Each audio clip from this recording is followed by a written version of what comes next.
Eta gawat pisan. Siapa sangka pertandingan yang awalnya bikin emosi, malah berubah jadi pesta gol cuma dalam waktu 7 menit. Indonesia sempat dibuat frustrasi habis-habisan oleh Timor Leste. Bahkan banyak yang mulai mikir, wah jangan-jangan bakal seri nih. Tapi, begitu tembok pertahanan lawan akhirnya jebol, langsung ambyar semua. 3 gol tanpa ampun. Hello Garuda Mania.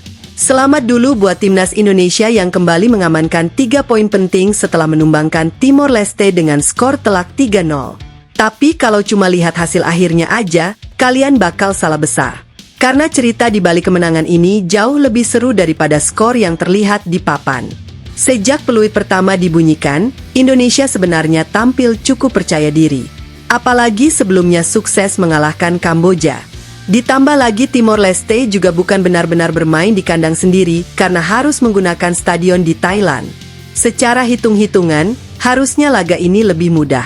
Tapi, kenyataannya, ayah. Coach John Hertman melakukan rotasi besar-besaran. 6 pemain diganti sejak menit awal. Cahya Supriyadi dipercaya mengawal gawang, beberapa pemain muda mendapat kesempatan tampil, bahkan ada yang menjalani debut bersama timnas senior. Secara materi pemain, Indonesia memang lebih unggul. Tapi sepak bola bukan cuma soal nama besar, iya kan? Babak pertama benar-benar bikin geleng-geleng kepala. Indonesia memang menguasai pertandingan, bahkan Timor Leste harus bermain dengan 10 orang setelah salah satu pemainnya menerima kartu kuning kedua. Logikanya, pertandingan bakal lebih gampang. Ternyata malah makin sulit. Timor Leste pakih biza. Semua pemain bertahan rapat seperti tembok beton. Indonesia berkali-kali mentok. Peluang emas sempat hadir, tapi bola malah membentur tiang gawang. Passing mulai berantakan, keputusan di depan kotak penalti kurang tepat, tempo permainan juga terlalu lambat. Pokoknya babak pertama benar-benar jauh dari kata memuaskan. Skor tetap 0-0. Kabarnya, suasana ruang ganti Indonesia saat turun minum benar-benar panas. Coach John Hertman disebut sangat kecewa dengan permainan anak asuhnya. Dan seperti pelatih berpengalaman pada umumnya, beliau tidak banyak basa-basi. Langsung melakukan perubahan besar di babak kedua. Pergantian pemain mulai dilakukan. Egy Maulana Fikri masuk, kemudian disusul Shine Patinama dan Doni Tri Pamungkas. Nah, disinilah semuanya mulai berubah. Awalnya memang masih buntu. Indonesia tetap kesulitan membongkar pertahanan lawan. Bahkan sempat muncul rasa khawatir dari para supporter. Tapi ternyata Coach John sedang menunggu momentum yang tepat. Eta maneh, ternyata pergantian pemain benar-benar jadi pembeda. Menit ke-74, Tom Haye mengirim umpan terobosan yang luar biasa. Doni Tri Pamungkas melakukan cutback sempurna. Bola disambar dengan tenang dan gol. Akhirnya deadlock pecah. Dan benar saja, setelah gol pertama masuk, pertahanan Timor Leste langsung goyah. Indonesia yang sebelumnya seperti mesin diesel akhirnya benar-benar panas. 4 menit kemudian, Tom Haye kembali menunjukkan kelasnya. Sang Profesor Lini tengah mencetak gol indah lewat tendangan bebas. Bola meluncur mulus tanpa mampu dihentikan kiper lawan. Gila sih, kualitas pemain Eropa memang kelihatan banget. Konghitu. Belum selesai sampai situ. Menit ke-81, Ragnar Oratmangoen yang masuk sebagai pemain pengganti mengirim umpan silang matang. Michel Becker berdiri di posisi yang tepat dan langsung menuntaskan peluang menjadi gol ketiga. Dalam waktu 7 menit, 3 gol bersarang ke gawang Timor Leste. Kalau ada yang bilang pergantian pemain itu cuma kebetulan, rasanya susah dipercaya. Karena semua pemain yang masuk benar-benar memberikan dampak nyata. Inilah bedanya pelatih yang berani mengambil keputusan di momen penting. Kemenangan ini membuat Indonesia sementara bertengger di puncak klasemen dengan 6 poin dan selisih gol yang sangat bagus.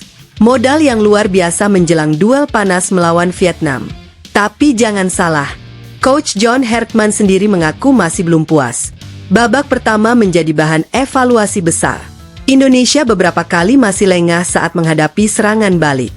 Kalau kesalahan seperti itu terjadi saat menghadapi Vietnam, akibatnya bisa jauh lebih fatal.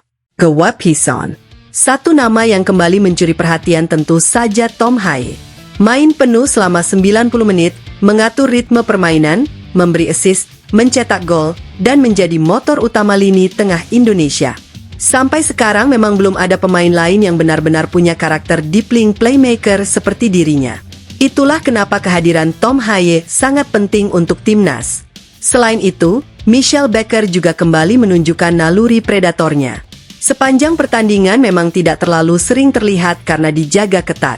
Tapi sekali mendapatkan ruang, langsung menghasilkan gol. Striker memang seperti itu. Tidak perlu banyak sentuhan. Yang penting sekali datang, langsung mematikan. Aya Baby Son. Kini tantangan sesungguhnya sudah menunggu di depan mata. Vietnam. Laga yang dipastikan jauh lebih keras, lebih panas, dan penuh tekanan. Bukan cuma adu strategi, tapi juga adu mental. Provokasi, duel keras, hingga tekanan dari awal pertandingan hampir pasti akan terjadi. Indonesia harus tetap tenang, jangan terpancing emosi, dan memanfaatkan pengalaman para pemain yang sudah terbiasa bermain di level tinggi. Perjalanan masih panjang. Jangan cepat puas hanya karena menang atas Timor Leste. Justru sekarang saatnya fokus penuh menghadapi ujian yang sebenarnya. Karena kalau mampu melewati Vietnam, peluang Indonesia melangkah menuju final, bahkan mencetak sejarah menjadi juara, akan semakin terbuka lebar. Nah, menurut kalian gimana nih penampilan timnas Indonesia tadi? Siapa yang paling layak jadi man of the match? Apakah Tom Haye, Michelle Becker, atau justru pemain lain yang menurut kalian tampil luar biasa? Tulis pendapat kalian di kolom komentar ya. Kita diskusi bareng. Jangan lupa juga like video ini, subscribe kalau belum, aktifkan loncengnya supaya nggak ketinggalan update terbaru seputar timnas Indonesia. Sampai ketemu di video berikutnya. Salam Garuda, kuasa, Kalem, menang, Syokotuh. Tapi tunggu dulu, kalau kalian berpikir kemenangan 3-0 ini berarti Indonesia sudah sempurna, wah jangan buru-buru senang. Justru pertandingan ini menunjukkan kalau timnas masih punya pekerjaan rumah yang cukup banyak. Dan itu diakui langsung oleh Coach John Hertman. Yang paling mencolok tentu soal penyelesaian akhir dan kreativitas serangan. Selama hampir 70 menit, Indonesia benar-benar dibuat pusing oleh pertahanan Timor Leste. Bola memang dikuasai, tekanan terus diberikan, tapi peluang bersih sangat minim. Ini yang harus segera dibenahi sebelum menghadapi lawan yang kualitasnya jauh lebih tinggi. Karena kalau melawan Timor Leste saja butuh waktu lebih dari 1 jam untuk membongkar pertahanan. Bagaimana nanti saat menghadapi Vietnam yang terkenal disiplin, agresif, dan pintar memanfaatkan kesalahan sekecil apapun? Gawat pisan kalau masih mengulang kesalahan yang sama. Untungnya, Indonesia punya sosok yang mampu mengubah jalannya pertandingan. Tom Haye. Lagi-lagi nama ini menjadi pusat permainan Garuda. Entah bagaimana caranya, setiap kali bola berada di kakinya, permainan Indonesia langsung terasa lebih hidup. Umpan-umpannya berani, visinya luar biasa, dan yang paling penting, dia selalu tahu kapan harus mempercepat tempo permainan. Bahkan gol pertama lahir dari kecerdikan Tom Haye membaca ruang kosong. Setelah itu, dia sendiri ikut mencatatkan namanya di papan skor lewat tendangan bebas yang benar-benar berkelas. Kiper cuma bisa melihat bola masuk ke gawang. Banyak supporter mulai menyebut Tom Haye sebagai otak permainan timnas Indonesia. Dan kalau melihat penampilannya sejauh ini, rasanya memang sulit membantah anggapan tersebut. Di sisi lain, Michelle Becker juga kembali menunjukkan kenapa dia pantas menjadi ujung tombak utama. Sepanjang pertandingan memang dijaga ketat sampai nyaris tidak terlihat. Tapi striker tajam memang tidak butuh banyak peluang. Sekali datang, langsung menghukum lawan. Eta maneh gol lagi, gol lagi. Yang menarik, seluruh gol Indonesia justru lahir setelah pergantian pemain dilakukan. Ini menjadi bukti kalau Coach John Hertman berani mengambil keputusan besar di saat yang tepat. Pergantian bukan sekadar mengganti tenaga, tapi benar-benar mengubah arah pertandingan. Dan inilah yang membuat banyak orang mulai optimistis dengan perjalanan Indonesia di turnamen ini. Namun euforia tidak boleh berlebihan. Vietnam sudah menunggu. Lawan yang satu ini jelas berbeda level. Mereka punya pengalaman, mental bertanding yang kuat, dan dikenal sangat pandai memainkan tempo pertandingan. Belum lagi duel fisik yang sering kali berlangsung keras. Ada-ada aja kalau menghadapi Vietnam. Sedikit lengah bisa langsung dihukum. Bahkan banyak pengamat memprediksi laga nanti akan menjadi penentu siapa yang paling layak finish sebagai juara grup. Tekanannya pasti luar biasa. Stadion dipastikan penuh, atmosfer bakal panas sejak menit pertama, dan setiap duel akan terasa seperti final. Karena itu Indonesia wajib tampil lebih efektif. Tidak boleh lagi membuang peluang. Tidak boleh lagi kehilangan fokus saat diserang balik. Dan yang paling penting, jangan mudah terpancing provokasi. Vietnam terkenal piawai memainkan perang psikologis. Kalau emosi mulai naik, justru itu yang mereka inginkan. Jadi para pemain Garuda harus tetap tenang, tetap dingin, dan membiarkan kualitas permainan yang berbicara. Kabar baiknya, hingga pertandingan melawan Timor Leste berakhir, tidak ada pemain yang mengalami cedera serius.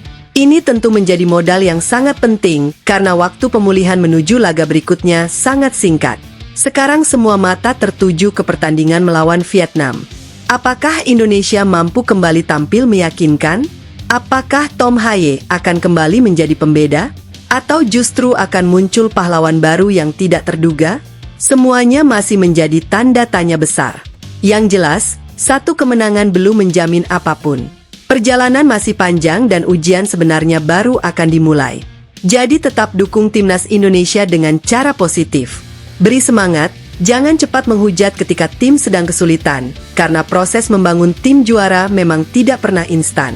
Kalau menurut kalian, siapa pemain yang wajib menjadi starter saat melawan Vietnam? Apakah line up sekarang sudah yang terbaik? Atau masih ada pemain yang layak diberi kesempatan? Tulis pendapat kalian di kolom komentar.